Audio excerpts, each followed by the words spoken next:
Olá, bom dia. Evangelho de João, capítulo 11. Um homem chamado Lázaro estava doente. Ele era do povoado de Betânia, onde Maria e sua irmã Marta moravam. Essa Maria era a mesma que pôs perfume nos pés do Senhor Jesus e os enxugou com os seus cabelos. Era o irmão dela, Lázaro, que estava doente. As duas irmãs mandaram dizer a Jesus: Senhor, o seu querido amigo Lázaro está doente. Quando Jesus recebeu a notícia, disse: o resultado dessa doença não será a morte de Lázaro. Isso está acontecendo para que Deus revele o seu poder glorioso, e assim, por causa dessa doença, a natureza divina do Filho de Deus será revelada. Jesus amava muito Marta e sua irmã, e também a Lázaro. Porém, quando soube que Lázaro estava doente, ainda ficou 2 dias onde estava. Então disse aos seus discípulos: Vamos voltar para a Judéia. Mas eles disseram: Mestre, faz tão pouco tempo que o povo de lá queria matá-lo a pedradas, e o Senhor quer voltar? Jesus respondeu: Por acaso o dia não tem 12 horas?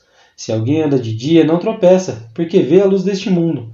Mas, se anda de noite, tropeça, porque dele não existe luz. Jesus disse isso e depois continuou: O nosso amigo Lázaro está dormindo, mas eu vou acordá-lo. Senhor, se ele está dormindo, isso quer dizer que vai ficar bom, disseram eles. Mas o que Jesus queria dizer era que Lázaro estava morto. Porém, eles pensavam que ele estivesse falando do sono natural. Então Jesus disse claramente: Lázaro morreu, mas eu estou alegre por não ter estado lá com ele, pois assim vocês vão crer. Vamos até a casa dele. Então Tomé, chamado Gêmeo, disse aos outros discípulos: Vamos nós também, a fim de morrer com o Mestre. Quando Jesus chegou, já fazia 4 dias que Lázaro havia sido sepultado. Betânia ficava menos de 3 quilômetros de Jerusalém, e muitas pessoas tinham vindo visitar Marta e Maria, para as consolarem por causa da morte do irmão. Quando Marta soube que Jesus estava chegando, foi encontrar-se com ele. Porém, Maria ficou sentada em casa.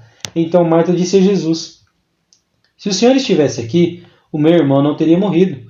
Mas sei que, mesmo assim, Deus lhe dará tudo o que o Senhor pedir a ele. O seu irmão vai ressuscitar, disse Jesus. Marta respondeu: Eu sei que ele vai ressuscitar no último dia. Então Jesus afirmou: Eu sou a ressurreição e a vida. Quem crê em mim, ainda que morra, viverá. E quem vive e crê em mim, nunca morrerá. Você acredita nisso? Sim, Senhor, disse ela. Eu creio que o Senhor é o Messias, o Filho de Deus, que deveria vir ao mundo. Depois de dizer isso, Marta foi, chamou Maria, a sua irmã, e lhe disse em particular: O mestre chegou e está chamando você. Quando Maria ouviu isso, levantou-se depressa e foi encontrar-se com Jesus, pois ele não tinha chegado ao povoado, mas ainda estava no lugar onde Marta o havia encontrado. As pessoas que estavam na casa de Marta, consolando-a, viram que ela se levantou e saiu depressa. Então foram atrás dela, pois pensavam que ia ao túmulo para chorar ali. Maria chegou ao lugar onde Jesus estava, e logo que o viu, caiu aos pés dele e disse: Se o Senhor tivesse aqui, o meu irmão não teria morrido. Jesus viu Maria chorando, e viu as pessoas que estavam com ela chorando também. Então ficou muito comovido e aflito, e perguntou: Onde foi que vocês o sepultaram? Venha ver, Senhor, responderam. Jesus chorou. Então as pessoas disseram: Veja como ele amava Lázaro. Mas algumas delas disseram: Ele curou o cego. Será que não poderia ter feito alguma coisa para que Lázaro não morresse? Jesus ficou outra vez muito comovido, e foi até o túmulo, que era uma gruta com uma pedra colocada na entrada, e ordenou: Tirem a pedra. Marta, a irmã do morto, disse: Senhor, ele está cheirando mal, pois já faz 4 dias que foi sepultado. Jesus respondeu: Eu não disse que, se você crer, você verá a revelação do poder glorioso de Deus?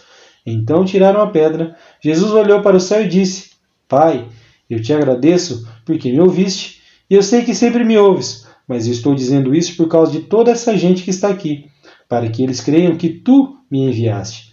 Depois de dizer isso, gritou: Lázaro, venha para fora. E o morto saiu. Os seus pés e as suas mãos estavam enfaixados com tiras de pano, e o seu rosto estava enrolado com um pano. Então Jesus disse: Desenrolem as faixas e deixem que ele vá. Muitas pessoas que já tinham ido visitar Maria viram o que Jesus tinha feito e creram nele. Mas algumas pessoas voltaram e contaram aos fariseus o que ele havia feito. Então os fariseus e os chefes dos sacerdotes se reuniram com o conselho superior e disseram: O que é que nós vamos fazer? Este homem está fazendo muitos milagres. Se deixarmos que ele continue fazendo essas coisas, todos vão crer nele. Aí as autoridades romanas agirão contra nós e destruirão o templo e o nosso país.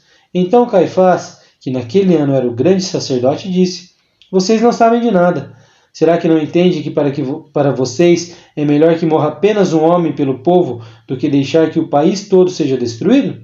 Naquele momento, Caifás não estava falando por si mesmo, mas, como ele era o grande sacerdote naquele ano, estava profetizando que Jesus ia morrer pela nação. E não somente pela nação, mas também para reunir em um só corpo todos os filhos de Deus que estão espalhados por toda parte. Então, daquele dia em diante, os líderes judeus fizeram planos para matar Jesus. Por isso, ele já não andava publicamente na Judéia, mas foi para uma região perto do deserto, a uma cidade chamada Efraim, e ali ficou com os seus discípulos. Faltava pouco tempo para a festa da Páscoa. Muitos judeus foram a Jerusalém antes da festa, para tomar parte da cerimônia de purificação. Eles procuravam Jesus e no pátio do templo perguntavam uns aos outros: O que é que vocês acham? Será que ele vem à festa? Os chefes dos sacerdotes e os fariseus queriam prender Jesus. Por isso tinham dado ordem para que, se alguém soubesse, contasse onde ele estava. Deus abençoe em nome de Jesus.